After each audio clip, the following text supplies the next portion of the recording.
तो आवाज़ आ रही है आप लोगों को मेरी? जी, गुड इवनिंग।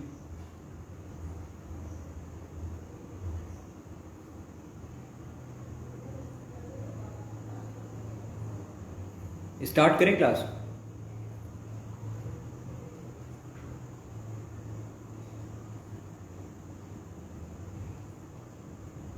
जी,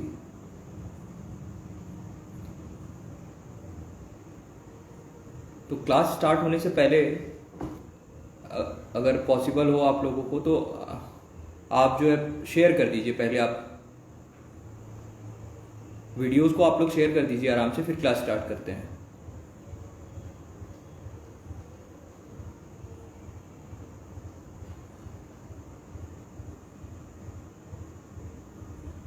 अगर पॉसिबल हो तो आप लोग शेयर कर दीजिए, फिर क्लास स्टार्ट करते हैं। जी विवेक जी, धन्यवाद।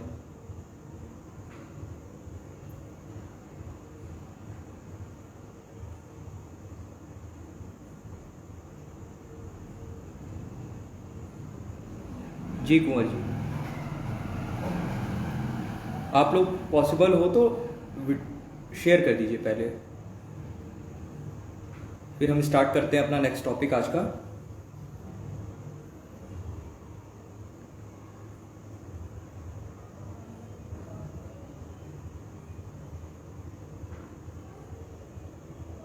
और आज का हमारा टॉपिक रहेगा मीन प्रॉफिट, सीपीसी का सेक्शन 2 क्लॉज 12।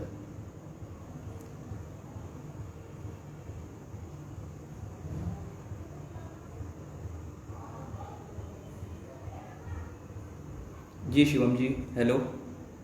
लिंक शेयर कर दीजिए शिवम जी।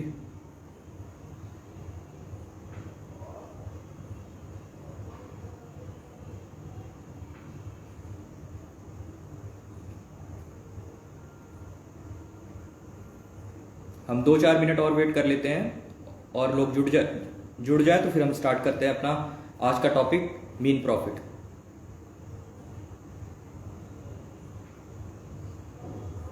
जी रेखा जी, गुड इवनिंग। आप लोग लिंक शेयर कर दीजिए।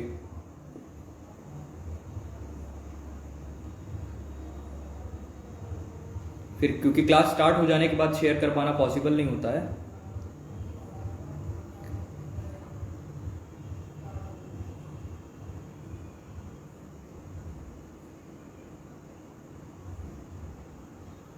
अगर आप लोगों ने शेयर कर दिया तो आप मुझे कमेंट बॉक्स में बता सकते हैं, फिर हम स्टार्ट करते हैं क्लास।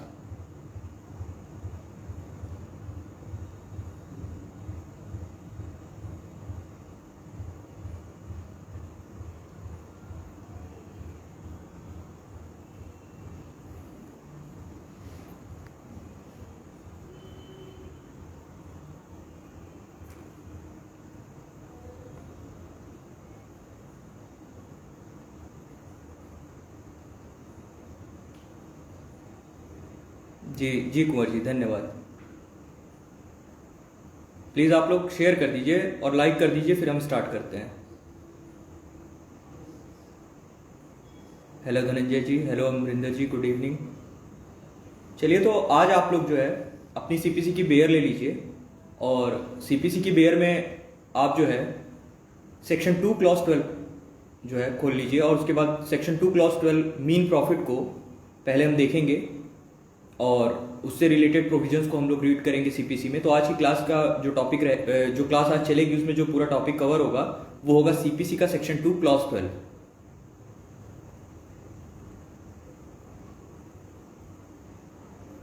शेयर कर दीजिए और लाइक कर दीजिए और अब हम स्टार्ट करते हैं। काफ़ी लोग जुड़ चुके हैं तो अब स्टार्ट करना चाहिए। तो जब हम सीपीसी का सेक्शन 2 क्लॉज 12 देखते हैं तो वो मीन प्रॉफिट की बात करता है और वो कहता है mean profit means the profit which the person in wrongful possession of the property actually received और might with ordinary diligence have received therefrom together with the interest, but it shall not include what, अगर कोई improvement करके earn किया हुआ profit है तो वो इसको एक्सक्लूड करता है। ये कहता है आपका सेक्शन 2 क्लॉज 12। सेक्शन 2 क्लॉज 12 में फिर रीड कर रहा हूं, मुझे कहा गया है कि थोड़ा स्पीड को कम करने के लिए कहा गया और बेयर प्रोविजन को रीड करके उसके बाद आप लोगों को बताने के लिए कहा गया। तो मैं फिर से सेक्शन 2 क्लॉज 12 आप लोग सीपीसी का देख लीजिए, जो कि कहता है mean profit means profit with the person in wrongful possession of the property actually received और might have received with ordinary diligence और have received together with interest on such profit, but it shall not include profit arising due to improvement made by the person in wrongful position। Section 2 clause 12 हमारा बस यही कहता है, mean profit की बात कहता है कि मीन प्रॉफिट, सेक्शन 2 क्लॉज 12 बताता है मीन प्रॉफिट क्या है, वो डिफाइन करता है। अब मीन प्रॉफिट को पढ़ने से पहले आपने पढ़ा होगा कि कोई भी व्यक्ति अगर कोई प्रॉपर्टी खरीदता है, सिंपल लैंग्वेज में समझते हैं, अगर आपने कोई भी इमूवेबल प्रॉपर्टी खरीदी तो ये मान लिया जाता है, ये इंप्लाइड होता है कि आप उसके पोजीशन को होल्ड करेंगे और इंजॉय करेंगे उस प्रॉपर्टी को। जी निकिता जी गुड इवनिंग। तो यहां पर समझने वाली बात ये है सेक्शन 2 क्लॉज 12 में कि आपकी जो प्रॉपर्टी थी जिसके आप ओनर थे, जिसको आपको होल्ड करना था, वो किसी और व्यक्ति के पोजीशन में चली जाती है जो कि रॉन्गफुली उसको पोजेस कर रहा होता है। तो जब कोई प्रॉपर्टी जो कि इमूवेबल प्रॉपर्टी है जिसके कि आप मालिक हैं, वो प्रॉपर्टी पे कोई रॉन्गफुल पोजीशन की वजह से लेकर के उसको होल्ड कर रहा है, तो आपके पास क्या रेमेडी है? प्रॉपर्टी आपकी थी, आप ही उसके ओनर थे, लेकिन उस पे किसी ने रॉन्गफुल पोजीशन बनाकर आपको इंजॉय करने में या उस प्रॉपर्टी के से जो अर्न होने वाले प्रॉफिट हैं उसमें वो हिंड्रेंस क्रिएट कर रहा है।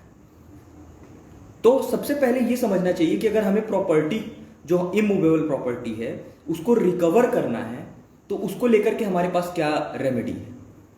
तो आप प्रॉपर्टी को, इमूवेबल प्रॉपर्टी को पहले रीस्टोर कराएंगे, जो आपकी इमूवेबल प्रॉपर्टी थी जिसके कि आप ओनर थे। और दूसरा, जो इमूवेबल प्रॉपर्टी थी जिसपे अगर आपने उसको होल्ड किया होता और उससे जो प्रॉफिट अर्न हो सकता था वो आपने अर्न किया होता तो वह भी आपके ही अकाउंट में जाता। चूंकि वो प्रॉपर्टी किसी अन्य व्यक्ति ने रॉन्गफुली ले ली थी, उस पर पोजीशन अपना बना लिया था, तो आपको मात्र प्रॉपर्टी ही नहीं चाहिए, आपको उस टाइम ड्यूरेशन में जो रॉन्गफुल पोजीशन की वजह से किसी अन्य व्यक्ति ने वो प्रॉपर्टी होल्ड की हुई थी उसके लिए आपको कंपनसेशन भी चाहिए। और मीन प्रॉफिट एक तरह से कंपनसेशन ही होता है। आप मीन प्रॉफिट को नेट प्रॉफिट भी कह सकते हैं और कंपनसेशन भी कह सकते हैं। तो हम मीन प्रॉफिट सेक्शन 2 क्लॉज 12 पे जाने से पहले हम क्या करेंगे कि हम पहले इसके बैकग्राउंड को समझेंगे। डायरेक्ट सेक्शन 2 क्लॉज 12 को समझने से पहले हम इसके बैकग्राउंड को समझ लेते हैं कि बैकग्राउंड की चीजें जब क्लियर हो जाएंगी, सारे प्रोविजन सीपीसी के हम समझ चुके होंगे, तब हम आएंगे मीन प्रॉफिट पे और उसके प्रोविजंस को समझेंगे, जो कि चाहे सब्सटेंटिव पार्ट में हो सीपीसी के, यानी कि सेक्शन 1 से लेकर के 158 के बीच में, और प्रोसीजरल पार्ट में हो, यानी कि शेड्यूल 1, 51 ऑर्डर्स में। आई थिंक यहां तक सबको क्लियर होगा। अब हम आगे बढ़ें। तो आगे बढ़ने से पहले क्या कोई मुझे यहां बता सकता है कि आपने कहीं मूवेबल प्रॉपर्टी या इमूवेबल प्रॉपर्टी को डेफिनेशन क्लॉज में किसी भी एक्ट के पढ़ा हो? एक बहुत सिंपल सा क्वेश्चन है, अगर आप में से कोई आंसर करना चाहे तो करे। आप में से किसी ने भी मूवेबल प्रॉपर्टी या इमूवेबल प्रॉपर्टी को लेकर के किसी भी एक्ट के डेफिनेशन क्लॉज में अगर कोई डेफिनेशन पढ़ी हो तो आप उसको मेंशन कर सकते हैं।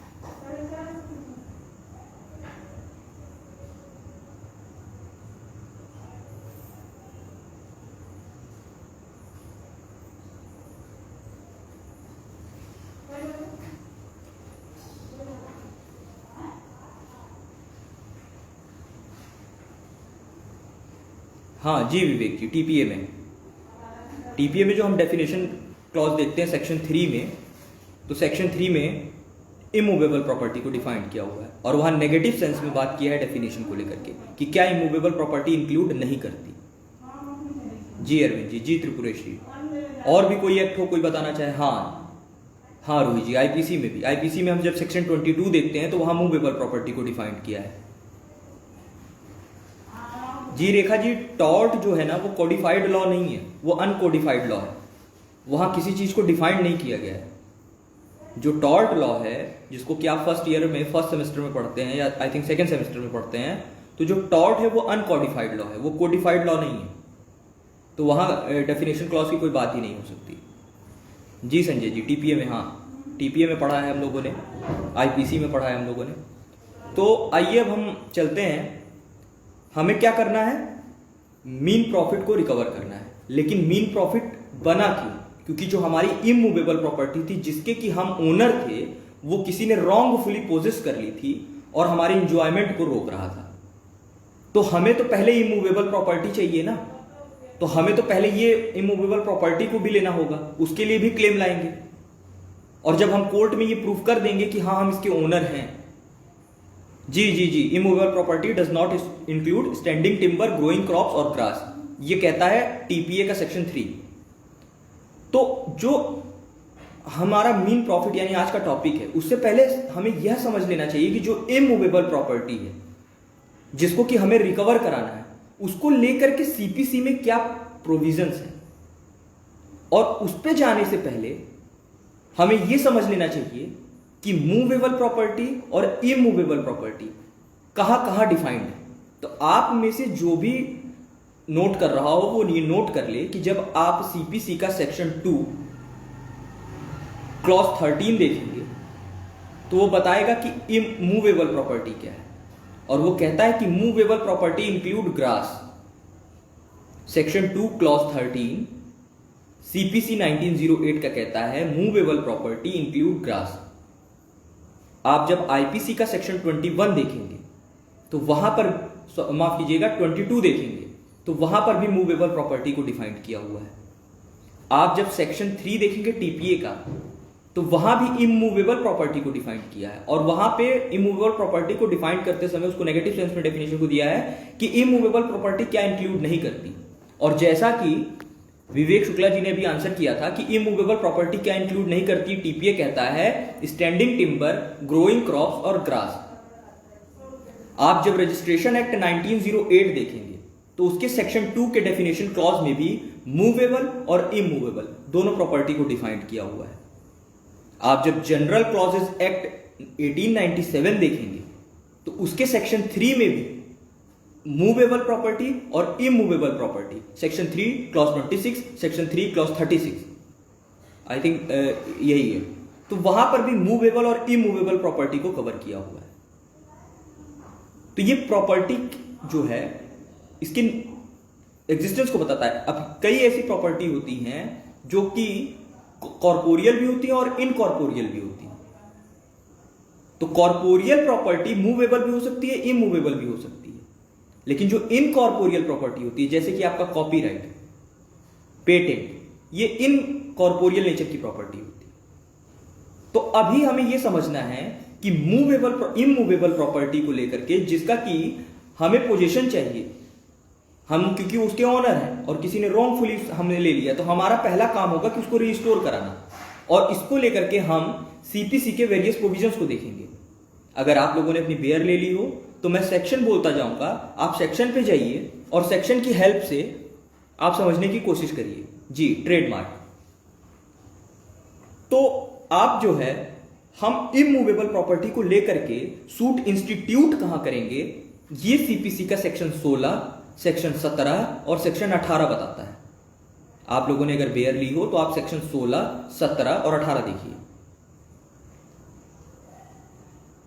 16 में कुछ ग्राउंड्स दिए हुए हैं, उसके आधार पर अगर इमूवेबल प्रॉपर्टी को लेकर के सूट लाई करना होगा तो जहां प्रॉपर्टी सिचुएटेड है हम सूट वहां इंस्टीट्यूट करेंगे।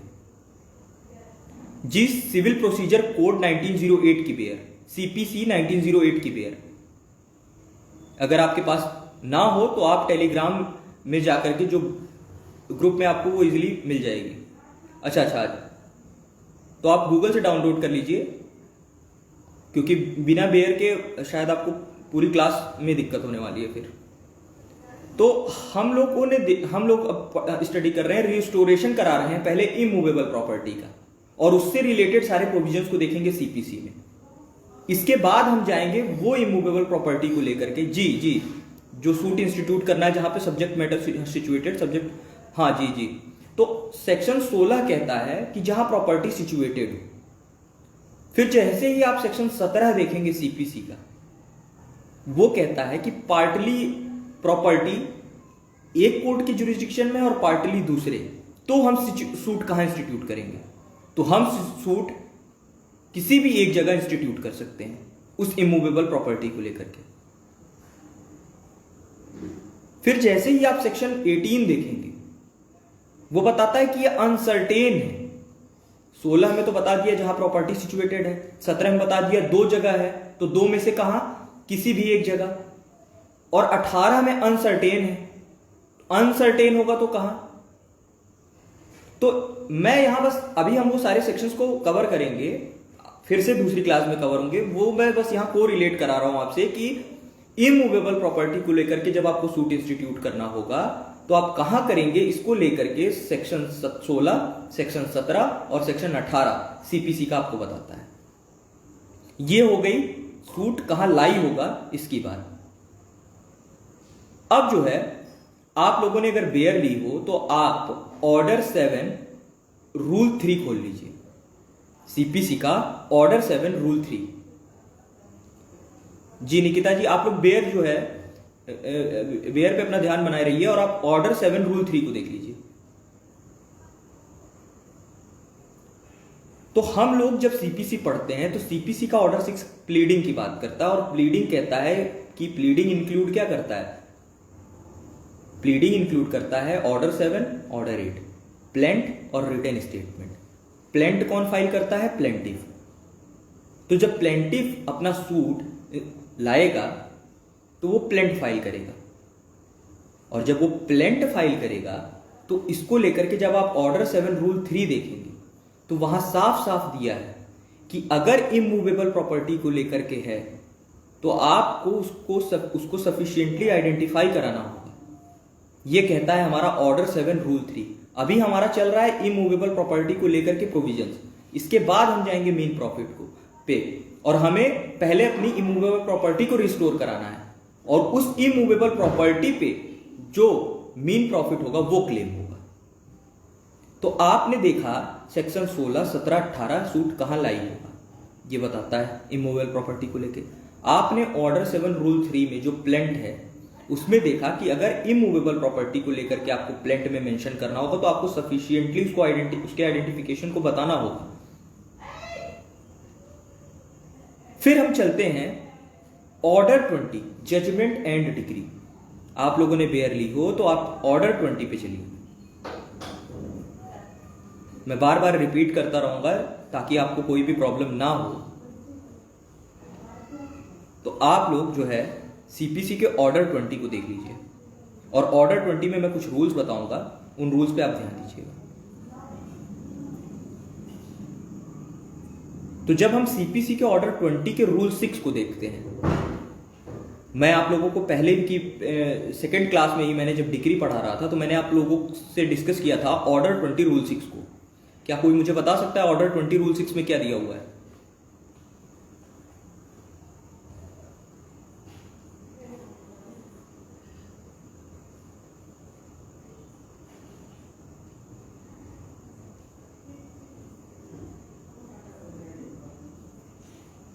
देखिए, ऑर्डर 20 रूल 6 मैं जब आप लोगों को डिग्री पढ़ा रहा था तो हम लोगों ने वहां पढ़ा था फॉर्मल एक्सप्रेशन, और मैंने आपको बताया था कि ऑर्डर 20 रूल 6 बताता है कंटेंट ऑफ डिग्री, कि जो डिग्री होगी उसका क्या कंटेंट होगा, और वो कंटेंट को जब फॉलो करेगी तो वो फॉर्मली एक्सप्रेस होगी, उसको एक फॉर्मल एक्सप्रेशन मिलेगा।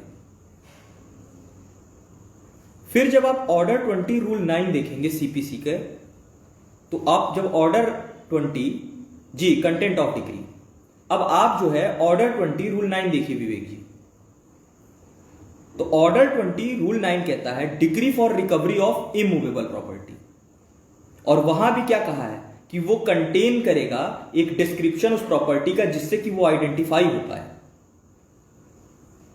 जी जी जी, तो देखिए मेरे कहने का मतलब समझिए, जब आप प्लेंट डाल रहे थे, आपने जब प्लेंट दायर किया तो आपकी ये जिम्मेदारी थी कि आप प्रॉपर्टी को लेकर के सफिशिएंट आइडेंटिफिकेशन के को लेकर के वहां पे फैक्ट को स्टेट करिए ताकि उसका आइडेंटिफिकेशन हो पाए। फिर जब आप ऑर्डर 20 देखते हैं कि जब कोर्ट जजमेंट पास करता है और उसके बाद डिक्री बनती है, तो डिक्री को ऑर्डर 20 रूल 6 में कंटेंट बताया है। लेकिन जब आप ऑर्डर 20 रूल 9 को पढ़ेंगे तो अगर वो इमूवेबल प्रॉपर्टी को लेकर के आई हुई डिक्री है तो वहां पर उसमें साफ साफ दिया हुआ है ऑर्डर 20 रूल 9 में कि वहां पर मेंशन करना होगा क्या डिक्री में, उसके प्रॉपर आइडेंटिफिकेशन को लेकर के। फिर आप लोग ऑर्डर 20 रूल 12 देख लीजिए। ऑर्डर 20 रूल 12 देख लीजिए। जी कौस्तुभ जी, ऑर्डर 20 रूल 9 बताता है decree for recovery of immovable property. अभी हम लोग चूंकि पूरे इमूवेबल प्रॉपर्टी से रिलेटेड प्रोविजंस को कवर कर रहे हैं, इसके बाद हम चलेंगे मीन प्रॉफिट सेक्शन 2 क्लॉज 12 पे। तो हम लोगों ने देखा ऑर्डर 20 रूल 6 में कंटेंट ऑफ डिक्री बताता है। ऑर्डर 20 रूल 9 में अगर वो डिक्री इमूवेबल प्रॉपर्टी को लेकर के तो उसके आइडेंटिफिकेशन को लेकर के वहां पे चीजों को बताया जाएगा। फिर हम चलेंगे ऑर्डर 20 रूल 12 पे, जो कि क्या बताता है, decree for possession of immovable property और मीन प्रॉफिट। अभी ये ऑर्डर 20 रूल 12 हम जब मीन प्रॉफिट को पढ़ेंगे तो मैं वहां पर भी इस चीज को बताऊंगा आपको। अब बारी आती है, हमने इमूवेबल प्रॉपर्टी को लेकर के सूट इंस्टीट्यूट किया। सूट इंस्टीट्यूट करने के बाद कहां करेंगे, 16, 17, 18 के हिसाब से सूट इंस्टीट्यूट किया, प्लेंट फाइल करेंगे ऑर्डर 7, वो हमने देखा। उसके बाद जजमेंट और डिक्री पास होगी, उसको लेकर के ऑर्डर 20 देखा। अब बारी आती है एग्जीक्यूशन की, यानी कि जब वह डिक्री किसी डिक्री होल्डर या जजमेंट क्रेडिटर के फेवर में जाएगी तो वो डिक्री होल्डर और जजमेंट क्रेडिटर उसको लेकर के एक एप्लीकेशन दायर करेगा, क्योंकि उसको वो एग्जीक्यूट कराना है। अब जब आप ऑर्डर 21 देखेंगे तो आप ऑर्डर 21 में खोल लीजिए ऑर्डर 21 रूल 35 और रूल 36। ऑर्डर 21 रूल 35 और रूल 36।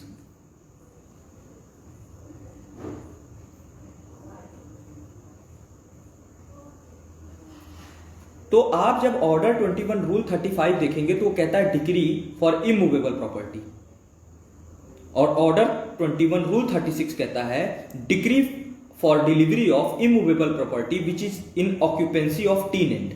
आपके किराएदार ने जो है वो प्रॉपर्टी होल्ड करके रखी हुई है, टेनेंट ने, तो उसको लेकर के एग्जीक्यूशन की बात किया है ऑर्डर 21 रूल 36।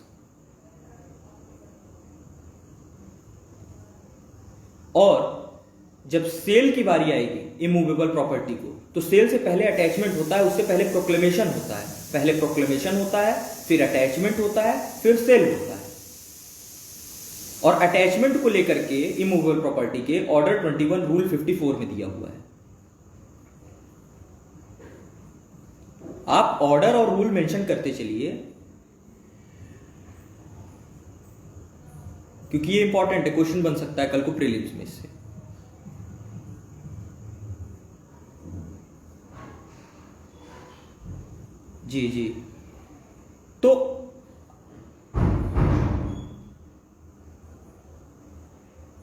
जी तो ऑर्डर 21 में आपने देखा रूल 35 और रूल 36 में एग्जीक्यूशन की बात करता है इमूवेबल प्रॉपर्टी को लेकर के। फिर मैंने आपको बताया कि इमूवेबल प्रॉपर्टी पे को लेकर के प्रोक्लेमेशन इशू होगा, प्रोक्लेमेशन इशू होने के बाद उसका अटैचमेंट होगा, और अटैचमेंट के बाद सेल होगा।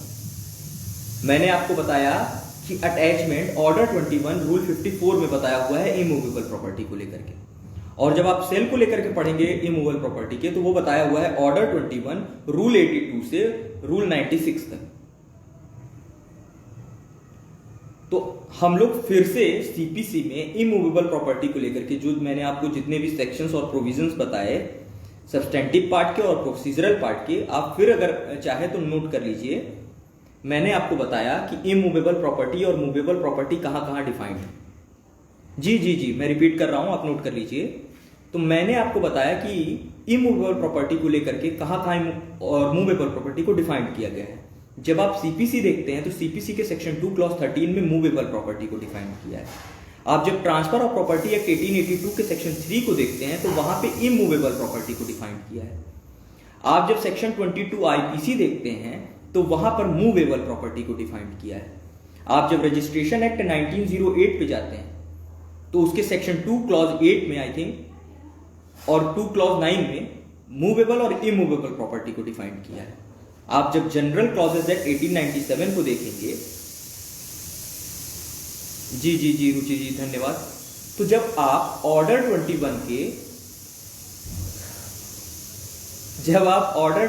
के रूल, सॉरी यार, हाँ, तो ये हो गया हमारा कवर। इसके बाद जब बारी आती है, मैंने बताया सीपीसी में दिए हुए प्रोविजंस को लेकर के, तो जब आप सीपीसी में हम प्रोविजंस को देखते हैं इमूवेबल प्रॉपर्टी को, क्योंकि हमें रिस्टोर कराना है, फिर हमें मीन प्रॉफिट भी क्लेम करना है उस इमूवेबल प्रॉपर्टी पे होने वाले। तो अब आइए हम लोग समझते हैं कि इमूवेबल प्रॉपर्टी के रिस्टोरेशन को लेकर के सीपीसी में क्या क्या प्रोविजंस दिए हुए हैं, सब्सटेंटिव पार्ट में और प्रोसीजरल पार्ट में। रेखा जी आप नोट कर लीजिएगा। तो हमें बताता है कि सूट कहां लाई होगा इमूवेबल प्रॉपर्टी को लेकर के। तो हमने पढ़ा सेक्शन 16, सेक्शन 17, सेक्शन 18। सिंपल भाषा में इसको समझिए। 16 कहता है जहां प्रॉपर्टी सिचुएटेड है। 17 कहता है कि जब प्रॉपर्टी दो जगह पे, मतलब उसका जुरिसडिक्शन समझ में नहीं आ रहा, वो दो जगह पे लाई हो रही है, तो वहां कहां पे सूट इंस्टीट्यूट करेंगे उस केस में। और सेक्शन 18 बताता है कि अगर अनसर्टेन, इसको याद करने का तरीका है 18 अनसर्टेन। फिर हम गए कि अब हमें प्लेंट फाइल करना है, तो प्लेंट में हमने गया था ऑर्डर 7। ऑर्डर 7 के रूल 3 में क्या कहता है कि इमूवेबल प्रॉपर्टी है तो उसकी पहचान क्लियर कट होनी चाहिए। अब उसके बाद जब आपने सूट दायर किया और उस पर जजमेंट और डिक्री पास हुई, ऑर्डर 20 में हमने देखा कि जब डिक्री पास हुई डिक्री होल्डर के फेवर में, तो हमने देखा कि ऑर्डर 20 का रूल 6 कहता है कंटेंट ऑफ डिक्री, यानी डिक्री क्या कंटेन करेगा। इसके बाद जब हम ऑर्डर 20 रूल 9 पे गए तो हमने देखा कि अगर इमूवेबल प्रॉपर्टी को लेकर के डिक्री पास हो रही है तो वहां पर डिक्री में भी प्रॉपर्टी का आइडेंटिफिकेशन क्लियर कट आना चाहिए। ये तो हो गई इंस्टीट्यूशन से लेकर के हमारे डिक्री तक की बात। अब बारी आएगी उसी डिक्री को एग्जीक्यूट कराने की। अब एग्जीक्यूट कराने के लिए मैंने आपको कहा कि ऑर्डर 21 में रूल 35 और रूल 36 में दिया हुआ है इमूवेबल प्रॉपर्टी को लेकर के एग्जीक्यूशन की बात। ठीक है। फिर मैंने आपको बताया कि प्रोक्लेमेशन होता है, फिर अटैचमेंट होता है और फिर सेल होता है। इसको याद कर लीजिए आप लोग, ये प्रोसेस है। प्रोक्लेमेशन इशू होगा, अटैचमेंट होगा, देन सेल होगा। और मैंने आपको बताया कि अटैचमेंट हो रहा है ऑर्डर 21 रूल 54 में इमूवेबल प्रॉपर्टी को लेकर के। फिर मैंने आपको बताया कि सेल हो रहा है ऑर्डर 21 रूल 82 से रूल 96 तक। तो हमने इमूवेबल प्रॉपर्टी को कंप्लीट कर लिया। रेखा जी अगर आपने नोट कर लिया हो तो आप मुझे बता सकती हैं ताकि हम आगे कंटिन्यू करें। और अगर आप में से किसी ने नोट ना किया हो या किसी का कुछ रह गया हो तो आप मुझे बता सकते हैं।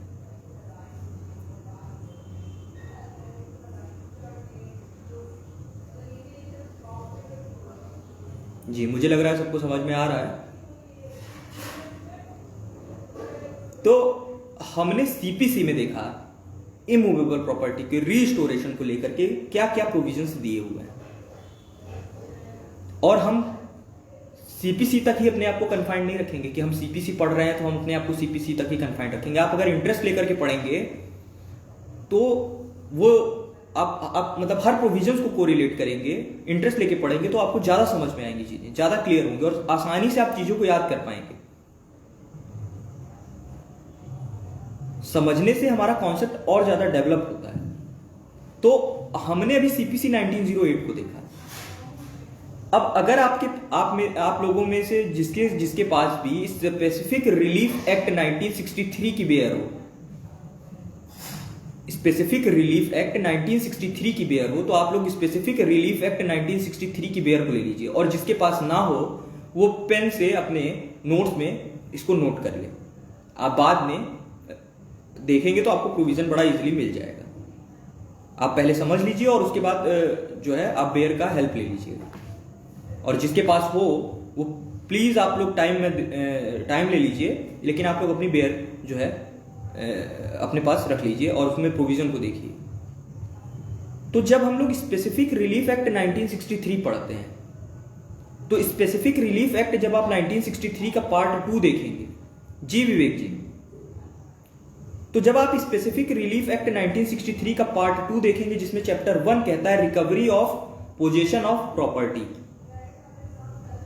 Part 2 chapter 1 specific relief act 1963 recovery of possession of property, section 5 से लेकर के सेक्शन 8 तक 5 और 6 इमूवेबल प्रॉपर्टी को लेकर के बात करता है। स्पेसिफिक इमूवेबल प्रॉपर्टी को लेकर के बात करता है 5 और 6, और 7 और 8 मूवेबल प्रॉपर्टी को लेकर से रिलेटेड। तो specific relief act 1963 part 2 chapter 1 recovery of possession of property, section 5 to section 8, 5 and 6 immovable property, 7 and 8 movable property.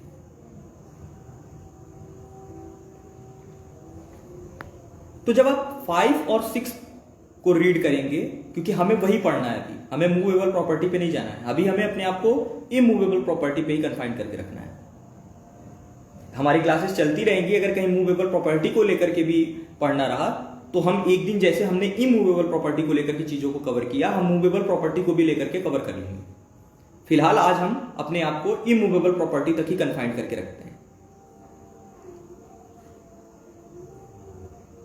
तो जब आप स्पेसिफिक रिलीफ एक्ट के पार्ट 2 के चैप्टर 1 के सेक्शन 5 और सेक्शन 6 को देखेंगे, तो सेक्शन 5 साफ साफ कहता है कि अगर आपको स्पेसिफिक इमूवेबल प्रॉपर्टी को लेकर के सूट लाई करना है तो आप वहां पे पूरे प्रोसीजर फॉलो होगा सीपीसी 1908। और सीपीसी 1908 में क्या प्रोसीजर है ये मैं आपको बता चुका हूं। सीपीसी 1908 में जी recovery of specific immovable property, और वहां पर जब आप इसको रीड करेंगे विवेक जी, तो वहां पर आपको दिया हुआ है कि अगर आपको स्पेसिफिक इमूवेबल प्रॉपर्टी को रिकवर करना है तो कैसे करेंगे, जैसे सीपीसी 1908 में बताया हुआ है। और सीपीसी 1908 में कैसे बताया ये हम लोग ऑलरेडी कवर कर चुके हैं। अब बारी आती है सेक्शन 6 की। तो सेक्शन 6 में क्या कहता है कि उस व्यक्ति द्वारा सूट लाया जाएगा इमूवेबल प्रॉपर्टी के पोजीशन को लेकर के जिसको कि डिस्पोजिस्ट कर दिया गया है, अनलॉफुली डिस्पोजिस्ट कर दिया गया है। तो जिस व्यक्ति को अनलॉफुली डिस्पोजिस्ट कर दिया गया है वहां पे टाइम पीरियड दिया हुआ है 6 महीने का, उसके भीतर ही आपको सूट इंस्टीट्यूट करना होगा। आप गवर्नमेंट के अगेंस्ट सूट इंस्टीट्यूट नहीं कर सकते, अपील नहीं होगा, रिव्यू नहीं होगा, ये सेक्शन 6 बताता है। खैर अभी हमें सेक्शन 5 और 6 को इतना ही समझना था ताकि हम एक को रिलेट करके ये भी समझ लें कि स्पेसिफिक रिलीफ एक्ट में स्पेसिफिक इमूवेबल प्रॉपर्टी को लेकर के क्या प्रोविजन है, और सीपीसी 1908 में लेकर के recovery of possession of immovable property को लेकर के क्या प्रोविजन है ये हमने ऑलरेडी पढ़ लिया। यहां तक किसी को कोई दिक्कत, और अगर दिक्कत ना हो तो आप मुझे बताते चले ताकि मैं आगे कंटिन्यू करता चलूं। मैं कोशिश कर रहा हूं कि मैं आज अपनी स्पीड को जितना हो सके कम रखूं ताकि ज्यादा से ज्यादा लोग इजीली चीजों को समझ पाएं।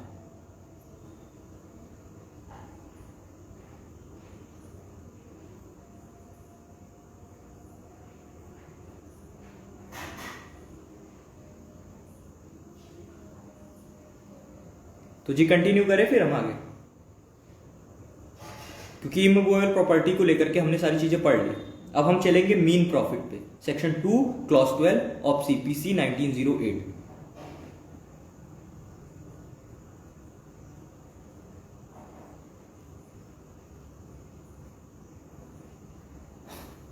तो आइए, मुझे लगता है कि यहां तक सबको समझ में आ गया है, तो हम लोग चलते हैं। जी जी त्रिपुरेश जी धन्यवाद।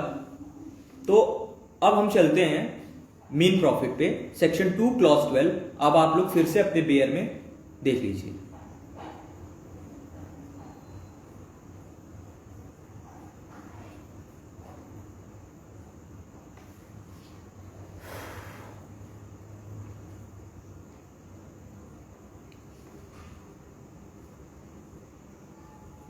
जी जी। तो अब हम आज पढ़ेंगे आज का हमारा टॉपिक था मीन प्रॉफिट, सेक्शन 2 क्लॉज 12। इसको पढ़ने से पहले जो बैकग्राउंड में समझना था वो जरूरी था, इसलिए मैंने आप सभी को समझा दिया। अब हम मीन प्रॉफिट को जब पढ़ेंगे तो हम आसानी से इसको समझ जाएंगे कि mean profit section 2 clause 12 CPC कहता क्या है। और ये कुछ नहीं कहता, यही जो आपकी इमूवेबल प्रॉपर्टी थी जिसके कि आप ओनर थे, वही इमूवेबल प्रॉपर्टी को किसी ने रॉन्गफुली पोजीशन के द्वारा होल्ड कर लिया है। अब आपको प्रॉपर्टी तो रिस्टोर करानी ही है क्योंकि आप उसके मालिक हैं। इसके साथ साथ हमें और क्या देखना है? इसके साथ साथ हमें यह देखना है कि जितने समय के लिए, मान लीजिए 6 महीने के लिए, अब मान लीजिए कि आपका मकान था, आप उस पर प्रति माह 10,000 रुपए किराया वसूलते थे, किसी ने रॉन्गफुली उस पर पोजीशन लेकर के उसको आप होल्ड कर लिया, तो पिछले 6 महीनों में लमसम आपको 60,000 रुपए का नुकसान, लॉस हुआ। तो ये जो आपको जो प्रॉपर्टी आपको लेनी है तो वो तो आप रिस्टोर कराएंगे सीपीसी 1908 से, या आप स्पेसिफिक इमूवेबल प्रॉपर्टी उसके लेकर के क्लेम लाना चाह रहे हैं सारे के सेक्शन 5 के तहत, तो भी आपको प्रोसीजर 1908 ही फॉलो करना है, वहां भी यही चीज बताई हुई है। अब बारी आती है कि भैया हमारे उस 6 महीने के हुए नुकसान का क्या, हमें उसको लेकर के भी कंपनसेशन चाहिए, हमको उसको लेकर के कंपनसेट कराइए, और वो जो कंपनसेशन होगा वही होगा मीन प्रॉफिट, जिसको कि नेट प्रॉफिट कहिए, मीन प्रॉफिट कहिए, कंपनसेशन कहिए। और यहां पर आगे बढ़ने से पहले सेक्शन 2 क्लॉज 12 में आप एक वर्ड लिख लीजिए, DEMESNE, DEMESNE। जो ये वर्ड आपका मीन प्रॉफिट है ये इसी वर्ड से डिराइव हुआ है, DEMESNE।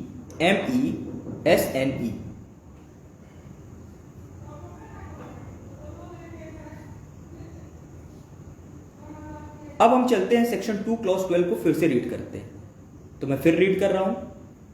कहता है, mean profit means the profit which the person in wrongfully possession of the property actually received और might with ordinary diligence have received therefrom, जी, और might with ordinary diligence received therefrom with the ordinary diligence. Mean profit means the profit which the person in wrongful possession actually received और might with ordinary diligence received any profit. और इसमें include क्या करेगा? Interest भी उस profit पे, but include क्या नहीं करेगा? तो आपने कोई भी इंप्रूवमेंट किया, मान लीजिए खाली प्लॉट था, आपने उस खाली प्लॉट में ट्यूबवेल लगा दिया और ट्यूबवेल से खेती की, या ट्यूबवेल लगाने के बाद दूसरों को उससे पानी दिया, उससे किराया वसूला उन लोगों से, तो ये इंप्रूवमेंट आपके द्वारा किया गया है जो आप रॉन्गफुल पोजीशनर है।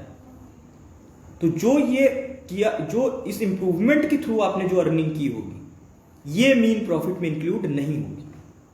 और मैं आप सभी से कहूंगा कि एक फॉर्मूला बना लीजिए, मैं भी फॉर्मूला बताता हूं आपको, वो फॉर्मूला आप नोट कर लीजिए, तो आपको कभी कोई दिक्कत ही नहीं होगी सेक्शन 2 क्लॉज 12 को समझने के लिए। आप पहले लिख लीजिए मीन प्रॉफिट।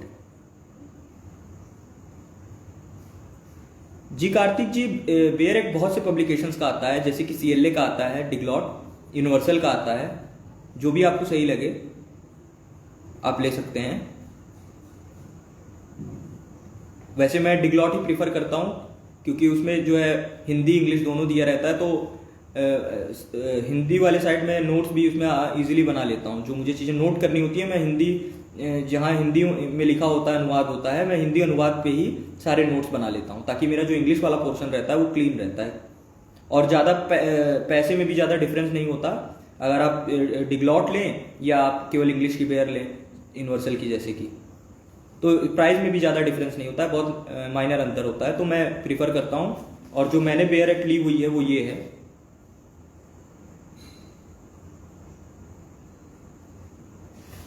तो हमने सेक्शन 2 क्लॉज 12 देखा।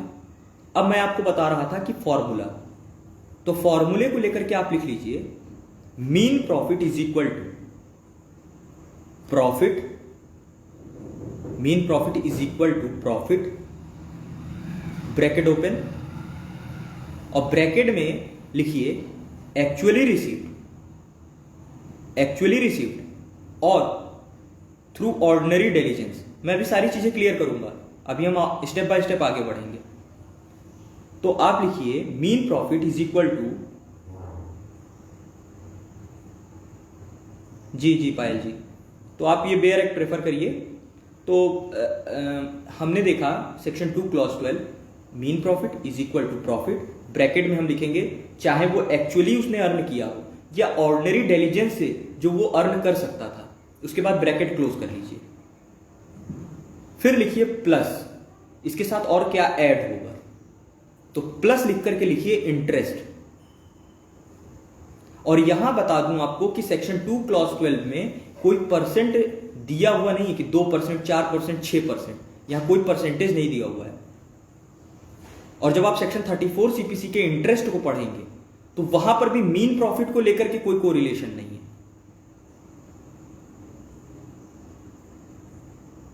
तो आप लिखिए mean profit is equal to profit, bracket में एक्चुअली रिसीव्ड किया हो या चाहे ऑर्डिनरी डिलीजेंस से रिसीव किया हो, प्लस इंटरेस्ट। अब इसमें से लेस करिए, इसमें से क्या लेस होगा, मैंने आपको पहले ही बताया कि अगर आपने कोई इंप्रूवमेंट किया था और उससे कुछ अर्निंग की थी तो वो मीन प्रॉफिट का पार्ट नहीं होगा। तो आप इसमें से लेस कर लीजिए क्या, जो इंप्रूवमेंट से अर्निंग हुई थी, यानी इंप्रूवमेंट लिख लीजिए तो आपको एक हिंट मिल जाएगा। और साथ साथ एक चीज और लेस होगी, मान लीजिए कि आप कोई टैक्स पे कर रहे थे, जितने प्रॉपर टाइम के लिए आपने उसको होल्ड किया हुआ था, आप कोई टैक्स दे रहे थे, मान लीजिए म्युनिसिपल टैक्स ही भर रहे थे, तो इस प्रकार के जो आप टैक्सेस और चार्जेस भरते हैं वह भी उसमें से लेस हो जाएगा। और तब जाकर के जो निकल के आएगा, जो निकल के शेष राशि आएगी, वही होगी मीन प्रॉफिट। तो हमने सेक्शन 2 क्लॉज 12 देखा जहां मीन प्रॉफिट बताया है, उसको लेकर के हमने एक फॉर्मूला डेवलप किया। ये फॉर्मूला मैंने अपने से बनाया है, अगर आपको ये सही ना लगे तो आप अपने हिसाब से जो आपको सुटेबल लगे आप फॉर्मूला बना लीजिए और उस हिसाब से आप समझ लीजिए। अब जो है समझने की बारी आती है इसके टर्म्स को, क्योंकि इसमें जो टर्म्स यूज हुए हैं उनको हमें समझना भी जरूरी है। तो पहले आता है रॉन्गफुल पोजीशन का। जब सेक्शन आप 110 देखते हैं तो वो कहता है पोजीशन जो है वही है prima facie evidence of ownership. अब जो व्यक्ति उसके अगेंस्ट क्लेम कर रहा है कि नहीं फला व्यक्ति जिसने वो पोजीशन लिया है वो उसका ओनर नहीं है, तो उसी व्यक्ति के ऊपर बर्डन ऑफ प्रूफ लाई होगा कि वो प्रूफ करे कि जिस व्यक्ति ने पोजीशन होल्ड कर रखा है वो उस प्रॉपर्टी का ओनर नहीं है। रॉन्गफुल पोजीशन, और मैंने आपको बताया कि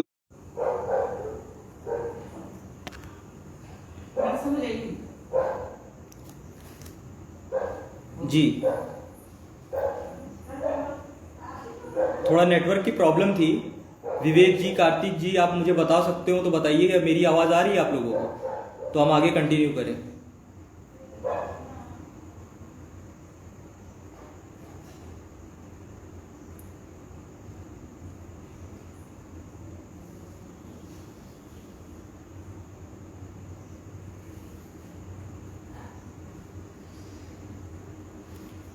विवेक जी,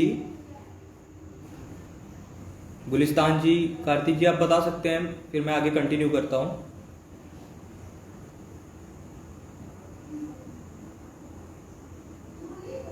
जी कार्तिक जी, तो हमने सेक्शन 2 क्लॉज 12 में मीन प्रॉफिट देखा, उसके बाद हम लोगों ने फॉर्मूला देखा। फॉर्मूला देखने के बाद हमने देखा कि सेक्शन 2 क्लॉज 12 में जो टर्म्स यूज हुए हैं उनको हमें समझना है। तो सेक्शन 2 क्लॉज 12 में हम लोगों ने जो पहला एसेंशियल देखा वो है रॉन्गफुल पोजीशन, यानी कि लीगली उसने पोजीशन होल्ड नहीं किया है, जिस व्यक्ति से हम मीन प्रॉफिट क्लेम करेंगे, ठीक है, वो लीगली उस अधिकार ही नहीं रखता था कि वो प्रॉपर्टी होल्ड करे। अब इसके बाद समझने की बारी आती है पोजीशन में और ओनरशिप में क्या अंतर है। तो आप जूरिस्प्रूडेंस की कोई अगर आपके पास बुक हो तो उसको आप रेफर करिए, आप बड़ा इजीली समझ जाएंगे, ठीक है। और जब हम इंडियन एविडेंस एक्ट के सेक्शन 110 को पढ़ते हैं, जो कि बर्डन ऑफ प्रूफ चैप्टर से रिलेटेड है, जो कहता है कि जिसने पोजीशन होल्ड किया है वही मालिक माना जाएगा। Position is prima facie evidence of ownership, लेकिन जो इसको डिस्क्लेम कर रहा है फिर बर्डन ऑफ प्रूफ उस पर चला जाएगा कि वो व्यक्ति इसको डिस्प्रूव करे। तो हमने देखा रॉन्गफुल पोजीशन को लेकर के। अब हमें यह समझना चाहिए, मैं कुछ आप लोगों को एग्जांपल नोट करा दे रहा हूं, आप नोट कर लीजिए कि रॉन्गफुल पोजीशन में कौन कौन आ सकता है। तो ट्रेसपासर आ सकता है, पहला ट्रेसपासर आ सकता है। आपने टॉर्ट में पढ़ा होगा ट्रेसपास टू लैंड और ट्रेसपास टू पर्सन। पर्सन में आपने पढ़ा होगा असॉल्ट, बैटरी और फॉल्स इंप्रिजनमेंट, और ट्रेसपास टू लैंड पढ़ा होगा। तो ट्रेसपासर आ सकता है जिसने आपकी इमूवेबल प्रॉपर्टी में एंट्री की हो, वो रॉन्गफुली पोजीशन ले सकता है। दूसरा लिख लीजिए, अगेंस्ट वो पर्सन जिसके अगेंस्ट इमूवेबल प्रॉपर्टी को लेकर के डिक्री पास हुई है, जो हम लोगों ने पढ़ा था इमूवेबल प्रॉपर्टी को लेकर के, यानी कि जजमेंट डेटर, और उसके बाद भी वो प्रॉपर्टी को एग्जीक्यूट नहीं होने दे रहा है। फिर दिख लीजिए वो मॉर्गेजर जिसके खिलाफ फॉरक्लोजर की डिक्री पास हुई है, और वो मॉर्गेजर जिसके खिलाफ रिडेम्पशन की डिक्री पास हुई है। तो ये कुछ एग्जाम्पल है, इसमें आपका वो टीनेंट भी आ जाएगा, किराएदार भी आ जाएगा, जिसके के खिलाफ ये नोटिस है कि भैया आप खाली करिए मकान और जिसका है उसको सौंपिए, और वो व्यक्ति हटने को तैयार ही नहीं। तो हम लोगों ने देखा wrongful position ownership jurisprudence, section 110 Indian evidence act, position is prima facie evidence of ownership. जो इसको डिस्क्लेम करे वही प्रूफ करे, बर्डन ऑफ प्रूफ उन्हीं पे लाई होगा। और कुछ हम लोगों ने एग्जांपल देखे रॉन्गफुल पोजीशन के। अब इसके बाद हम चलेंगे दूसरे टर्म पे, जो कि बताता है इमूवेबल प्रॉपर्टी को लेकर के सेक्शन 2 क्लॉज 12 में मीन प्रॉफिट की बात किया है। मैंने आपको पहले भी बताया कि कहां कहां पर मूवेबल प्रॉपर्टी और इमूवेबल प्रॉपर्टी डिफाइंड है। ध्यान देने वाली बात यह है कि सीपीसी में इमूवेबल प्रॉपर्टी कहीं भी डिफाइंड नहीं है। यहां जो डिफाइंड है वो डिफाइंड है मूवेबल प्रॉपर्टी, और मूवेबल प्रॉपर्टी आपके सेक्शन 2 क्लॉज 13 में डिफाइंड है, जो कि कहता है कि मूवेबल प्रॉपर्टी इंक्लूड ग्रास।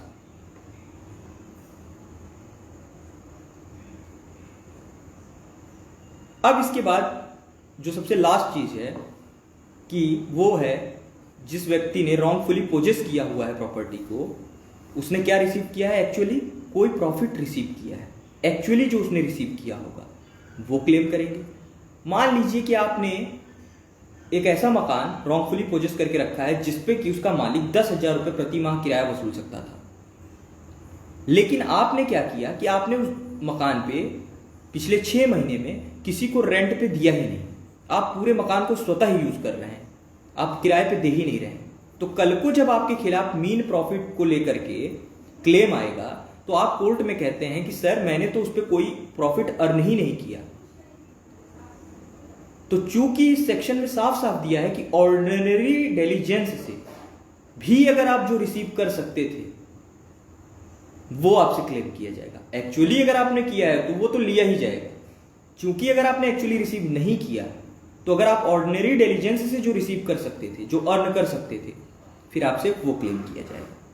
और इसके साथ ऐड हो जाएगा इंटरेस्ट, और लेस हो जाएगा वो प्रॉफिट जो आपने अर्न किया है इंप्रूवमेंट करके।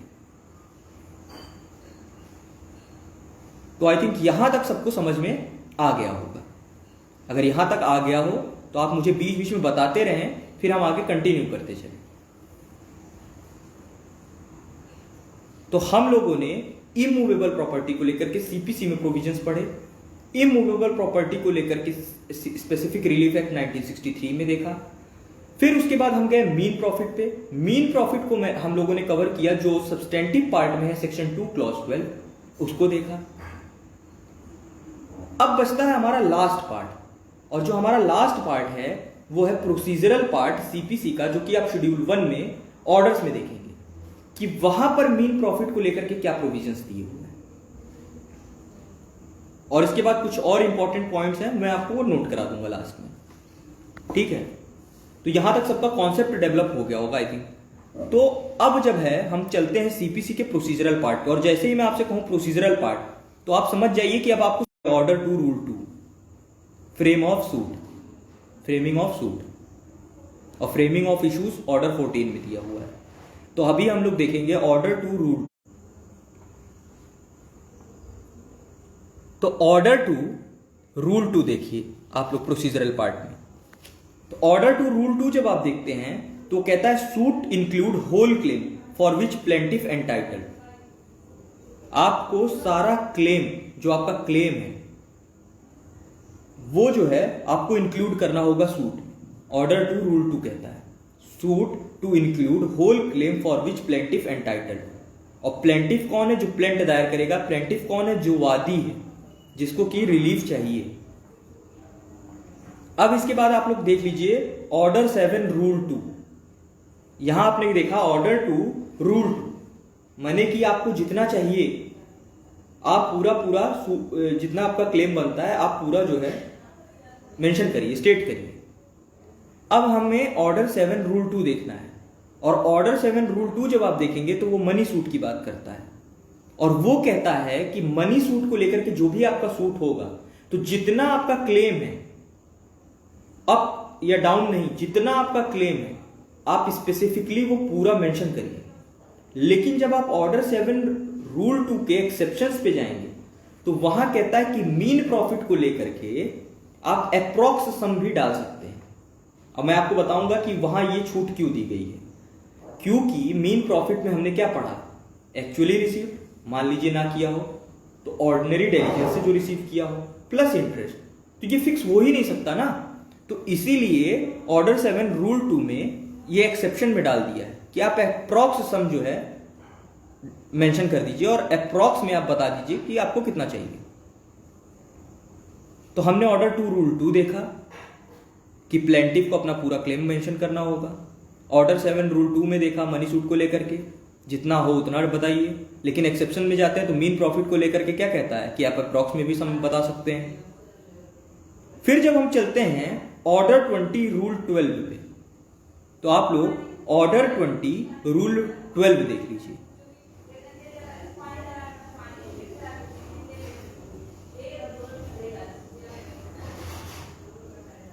Order 20 rule 12। और जब आप ऑर्डर 20 रूल 12 देखेंगे, जो मैंने आपको पहले ही जब हम इमूवेबल प्रॉपर्टी पढ़ रहे थे तो मैंने आपको बताया था, तो वहां पर बताया है degree for position of immovable property और मीन प्रॉफिट। तो अभी हमें मीन प्रॉफिट ही पढ़ना है। तो आप हम अभी मीन प्रॉफिट को लेकर के देखेंगे कि ऑर्डर 20 रूल 12 में क्या दिया हुआ है। तो ऑर्डर 20 रूल 12 के सब रूल बी में दिया हुआ है कि कोर्ट जो है क्या कर सकती है। देखिए ऑर्डर 20 रूल 12 सब रूल बी ए क्या कहता है? कोर्ट में पास अ डिक्री और डायरेक्ट एन इंक्वायरी। कोर्ट या तो डिक्री पास करेगी या तो इंक्वायरी कराएगी। और जब हम सीआरपीसी भी पढ़ते हैं तो वहां हम यही पढ़ते हैं कि जो जज होता है वो इंक्वायरी कराता है और ट्रायल मजिस्ट्रेट जो होता है वो इंक्वायरी कराता है और ट्रायल कराता है। तो यहां पर कोर्ट या तो डिक्री पास करेगी और या तो इंक्वायरी कराएगी। और जब आप ऑर्डर 20 रूल 12 के सब रूल 2 को देखेंगे तो वो कहता है कि जो फाइनल डिक्री पास होगी मीन प्रॉफिट को लेकर के, वो इंक्वायरी का जो कंक्लूजन निकल के आया है उसको फॉलो करेगी। क्योंकि यहां कोर्ट ने डिक्री ना पास करके क्या किया था? कोर्ट ने इंक्वायरी कराया था।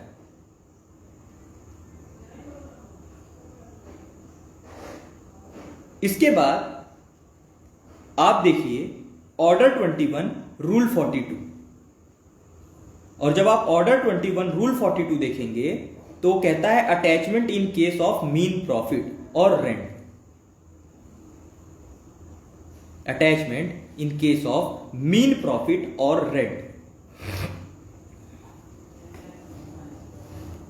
तो हम लोगों ने मीन प्रॉफिट को लेकर के सब्सटेंटिव पार्ट में और सेक्शन 2 क्लॉज 12 देखा। फिर हम प्रोसीजरल पार्ट पे गए। प्रोसीजरल पार्ट माने कि शेड्यूल 1 के ऑर्डर्स पे, वहां पे हमने ऑर्डर 2 रूल 2 देखा कि प्लेंटिफ का जितना क्लेम है वो स्टेट करे, मेंशन करे। फिर हम ऑर्डर 7 के रूल 2 पे गए। वहां हमने देखा कि जब अगर मनी सूट आप लाएंगे तो आपको मनी सूट में जितना सम है वो क्लियर कट मेंशन करना होगा। लेकिन इसका एक एक्सेप्शन है, और भी एक्सेप्शन है, लेकिन मीन प्रॉफिट भी एक एक्सेप्शन में आता है। वो कहता है कि मीन प्रॉफिट को लेकर के आप अप्रॉक्स सम भी डाल सकते हैं अगर आपका सूट मीन प्रॉफिट को लेकर के। तो हमने ऑर्डर 2 रूल 2 देखा, ऑर्डर 7 रूल 2 देखा, फिर हम गए ऑर्डर 21 रूल 12 पे, सॉरी ऑर्डर 20 रूल 12 पे, और ऑर्डर 20 रूल 12 के बाद हमने देखा ऑर्डर 21, और ऑर्डर 21 में हमने देखा रूल 42।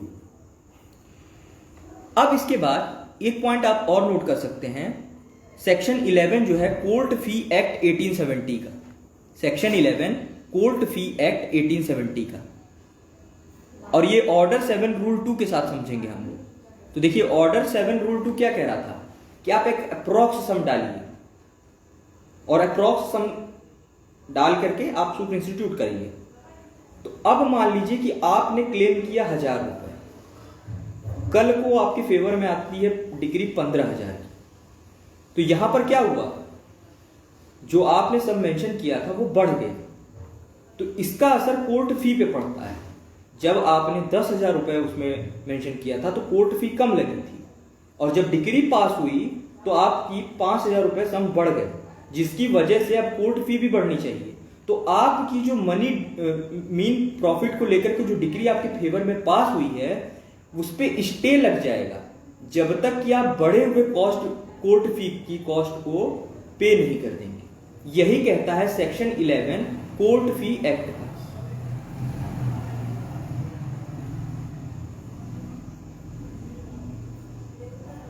तो आगे बढ़ने से पहले मुझे आप लोग बताते चलिए, ताकि मैं और फिर कंटिन्यू करूं आगे।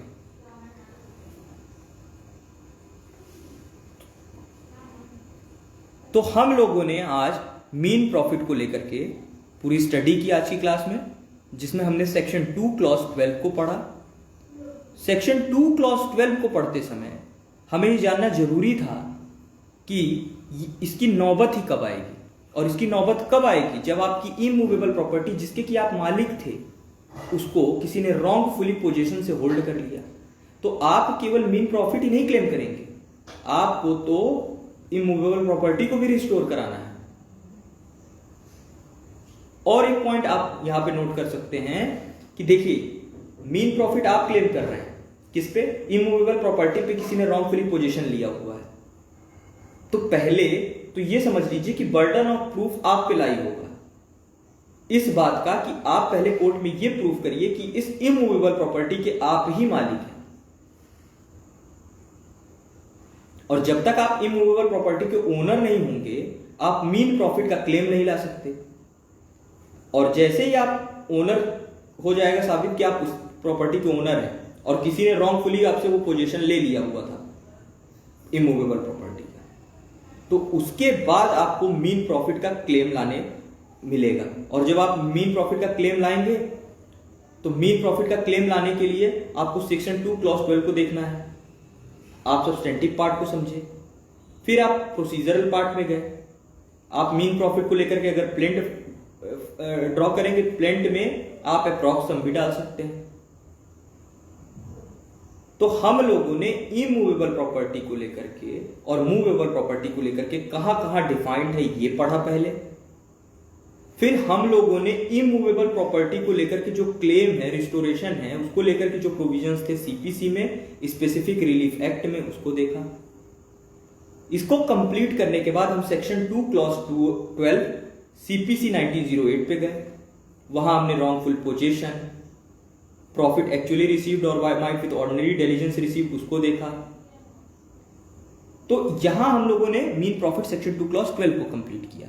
फिर हम प्रोसीजरल पार्ट पे गए सीपीसी के, फिर हमने कोर्ट फी एक्ट को भी देखा। अब आप मुझे 2 मिनट टाइम दीजिए तो मैं आपको देख लूं, कुछ अगर रह गया हो तो हम उसे भी कवर कर लेते हैं।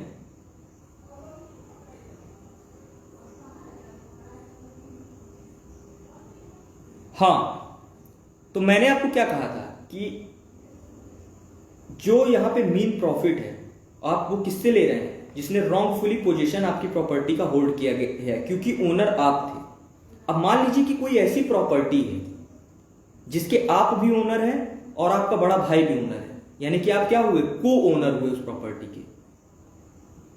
माने कि एक प्रॉपर्टी है जिसके 2 ओनर हैं, और एक ओनर ने क्या किया कि दूसरे ओनर को वहां कोई मौका ही नहीं दिया रहने का, या वहां से उसने आपको डिस्पोजिस्ट कर दिया अनलॉफुली। तो आपको जब आप किसी प्रॉपर्टी के दो को ओनर है, तो वहां पर जब एक को ओनर सूट इंस्टीट्यूट करेगा तो वो केवल इमूवेबल प्रॉपर्टी के पोजीशन को लेकर के क्लेम ला सकता है, रिस्टोरेशन को लेकर के क्लेम ला सकता है, मीन प्रॉफिट को लेकर के क्लेम नहीं ला सकता। अब जो है हम एक एक करके जितने भी प्रोविजंस हमने पढ़े हैं मैं बोलता चलूंगा, आप नोट करते चलिए। पहले हमने देखा कि हमारी इमूवेबल प्रॉपर्टी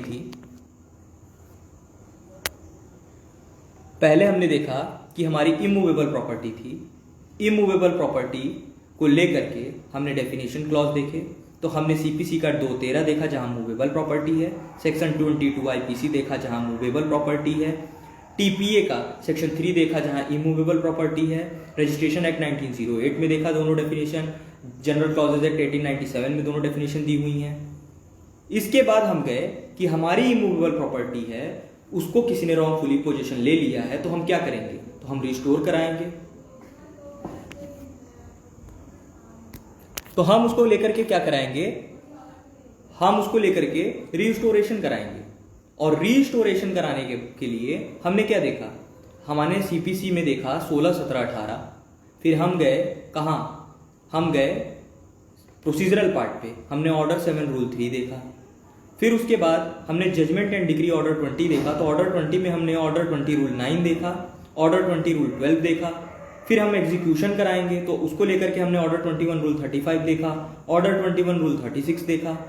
फिर मैंने आपको बताया प्रोक्लेमेशन, अटैचमेंट, फिर sale, attachment order 21 rule 54, sale order 21 rule 82 to rule 96। फिर हम गए specific relief act 1963, part 2, chapter 1, recovery of possession of property, section 5 से section 8, 5, 6 immovable property, 7, 8 movable property. 5 कहता है सीपीसी के प्रोसीजर को फॉलो करिए, 6 कहता है 6 माह के भीतर लाइए, अगर आपको डिस्पोजिस्ट कर दिया गया हो अनलॉफुली, गवर्नमेंट के खिलाफ आप ला नहीं सकते, अपील रिव्यू होगा नहीं।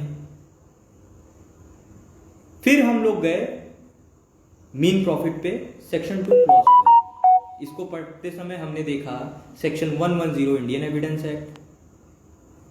उसके बाद हम गए प्रोसीजरल पार्ट पे, कहाँ मीन प्रॉफिट को डील किया है, कैसे डील कर रहा है।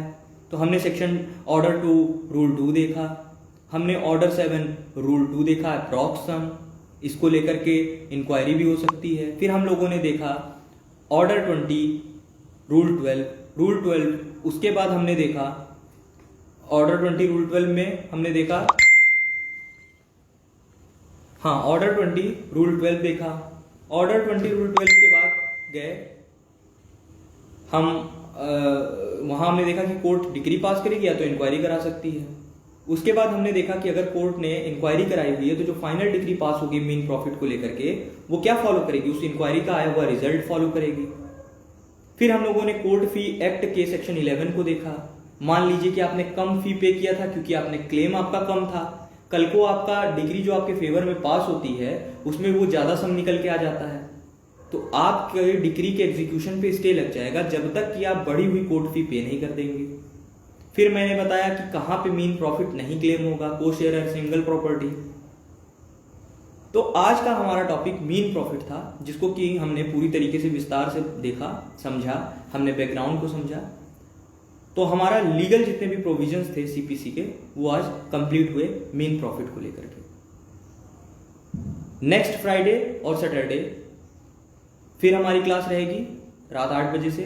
मैं आप लोगों से फिर कहूंगा, रिक्वेस्ट करूंगा कि अगर आपको अच्छा लगा हो तो आप वीडियो को लाइक करिए और ज़्यादा से ज़्यादा शेयर करिए। धन्यवाद।